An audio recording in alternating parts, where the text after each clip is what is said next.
इतनी तेज हो गई थी कि मैं खुद सुन पा रहा था और जिस वजह से वो रो रही थी ना वो सुन, फिर उसने बोला कि मेरा भाई था जिसकी 1 महीने पहले डेथ हो गई थी और मेरे घर में सिर्फ मैं और मेरी मम्मी रहती है। दिल पसीजने लगा मेरा, ऐसा लगा कलेजा मुंह से बाहर आ जाएगा। बालकनी पर खड़े होकर मैं उससे फोन पर बात कर रहा था, फोन छूट गया हाथ से। मेरी बॉडी मूव नहीं कर पा रही थी कि मैं नीचे जाकर मोबाइल उठा पाता। I almost fucking fainted man. मैं खुद जमीन पर गिर गया और बस यही सोच रहा कहीं ये एक मजाक तो नहीं मेरे साथ।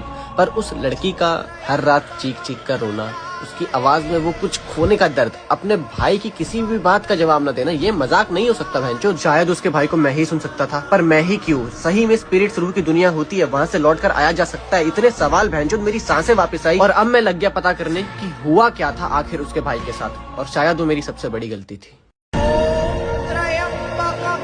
भगवान को कभी नहीं मानता था मैं, क्योंकि हमेशा से सिर्फ छीना था उन्होंने मुझसे। उसकी एक अलग कहानी है, पर जब पहली बार प्यार हुआ वो भी छीन लिया, और उस लड़की से हुआ जिसके मरे हुए भाई को मैं गेम माइक से सुन सकता था। जेनिफर अपने भाई की मौत का जिम्मेदार खुद को मानती थी। इस गिल्ट ने उसे तोड़ कर रख दिया था और ये दुख अंदर ही अंदर खत्म कर रहा था उसे, और मैं सिर्फ उसे रोते हुए बर्बाद होते हुए देख रहा था। हर एक कोशिश की उसे हंसाने की मैंने, कि वो थोड़ा सा मुस्कुराते, लेकिन जब मैंने उसे बताया कि उसके गेम माइक से मैं उसके भाई की आवाज सुन सकता हूँ, की आवाज आती थी मेरे को, ये बात सुनकर उसे लगा कि उसका भाई कहीं तड़प आए, फंस गया। जेनिफर ने खुद को बर्बाद करना शुरू कर दिया। कभी हाथ काट लेती, कभी जहर पी लेती, कभी रोते रोते कहती मुझे अपने भाई के पास जाना है, प्लीज आकाश मार दो मुझे, ये वर्ड्स थे उसके। इतना लाचार मैंने अपने आप को कभी महसूस, कभी फील ही नहीं किया था। उसे हर दिन मरते हुए देख रहा था मैं अपनी आंख के सामने। बहुत ज्यादा प्यार करने लगा था टू बी ऑनेस्ट। मैं उसके सारे दुख मैं अपने ऊपर ले लेता पलक झपकते, अगर ये पॉसिबल हो पाता। उसे बहुत सारी चीजें समझाई मैंने, वो शांत होने लगी, दवाइयां लेने लगी, वो ठीक होने लगी थी। पर मेरी लड़ाई तो भगवान से थी ना, उनसे कैसे जीत सकता था मैं। सुसाइड कर लिया जेनिफर ने। नहीं बर्दाश्त कर पाई अपने भाई को खोने का दर्द, क्योंकि उसे लगता था कि उसके भाई की मौत की वजह ही वही है। उस दिन मैं पहली बार मंदिर गया था उन्हें ये बात बताने की मैंने जीवन में उनसे कभी कुछ नहीं मांगा। एक चीज मांगी थी कि ये लड़की दोबारा से खुश हो जाए, पर उनसे वो भी नहीं हो पाया। तो किस बात के भगवान है? एक इंसान से प्यार हुआ और वो भी छीन लिया। मेरे आंसू निकल गए वहाँ पे और बस मैं वापस जाने लगा। लेकिन शायद से बंसीधर को पसंद नहीं कोई उन्हें सच्चे दिल से नफरत करे, तो उन्होंने बांसुरी बजा दी अपनी। फोन आता है मेरे को एक, और तभी उगा हुआ सूरज वापस डूबने लगता है।